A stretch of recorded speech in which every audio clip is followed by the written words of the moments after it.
일본 언론 뉴스포스트7은 최근 일본의 군사 요충지가 한국 자본에 의해 빠르게 점령당하고 있고 자위대의 행동을 감시할 수 있는 지역도 한국 자본에 빼앗겨 일본의 안보에 큰 구멍이 뚫리고 있다는 내용의 기사를 실었습니다.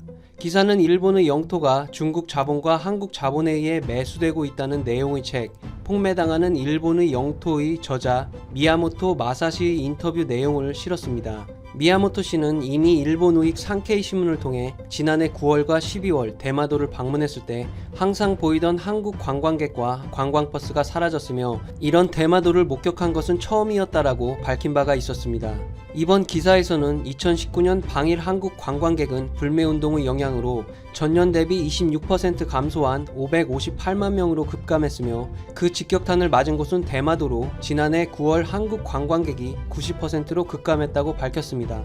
미야모토 씨는 2008년부터 대마도를 수차례 찾으며 섬의 변화를 관측 중이었는데 이번의 이변은 예상을 뛰어넘는 것이며 특히 한국 자본에 의한 부동산 매수가 걱정이라고 지적했습니다. 그는 불매운동 전에도 대마도는 한국 자본에 의한 민박이나 민가의 인수가 활발했지만 불매운동 이후에도 물밑에서 인수가 진행되고 있다면서 작년 방문 이후 현지 주민들은 1년 동안 부동산을 지속적으로 매입해 10채 이상의 민박이 인수된 지역도 있고 20채 이상의 민가에 한국인이 사는 지역도 있다고 말했습니다. 특히 그가 놀란 것은 대마도 중심지인 이즈하라에 제1한국인으로 구성된 제1본 대한민국 민간단체 나가사키현 대마도 지부의 간판을 내건 건물이 등장한 것이라고 합니다. 미야모토 씨는 좋은 위치의 호텔과 음식점에 한국 자본이 늘고 있고 최근에는 대마도를 떠나 육지에서 살기 위해 떠나는 일본인이 늘면서 한국 자본의 부동산 인수를 우려하는 주민들이 적지 않다고 지적했습니다.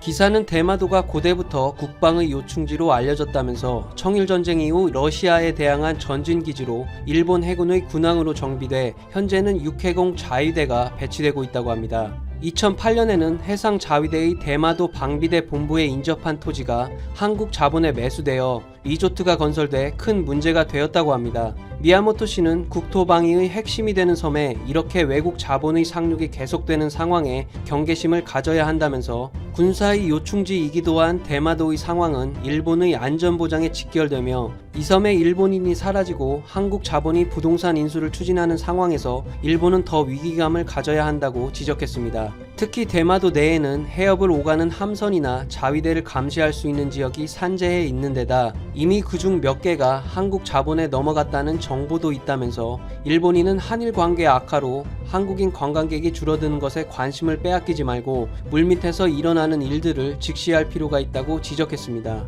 미야모토 씨는 한국 자본의 동향에 주의를 촉구하는 것은 헤이트 스피치 같은 배타적 사상을 의미하는 게 아닌 일본인의 영토 의식을 강조하기 위한 것이라고 설명했습니다. 그는 한국 자본이 규칙에 따라 대마도의 부동산을 취득하는 것을 두고 한국을 비난할 생각은 아니라면서 본질적 문제는 일본인이 영토에 대한 의식이 낮다는 것이라고 지적합니다. 그는 외국 자본의 토지 매수를 법률로 제한하고 있지 않은 것은 아시아에서 일본뿐이라며 일본에서도 빨리 외국 자본에 의한 부동산 매수를 제한하는 법률을 만들어야 한다며 끝을 맺습니다. 일본이 해외 부동산에 역대급 투자를 보이고 있는 상황에서 한국 자본이 일본의 안보에 구멍을 내고 있다는 주장으로 해외 자본의 일본 내 부동산 취득을 제한하는 법률을 제정할 움직임을 보이고 있는 일본의 상황입니다. 이상 77튜브였습니다. 감사합니다.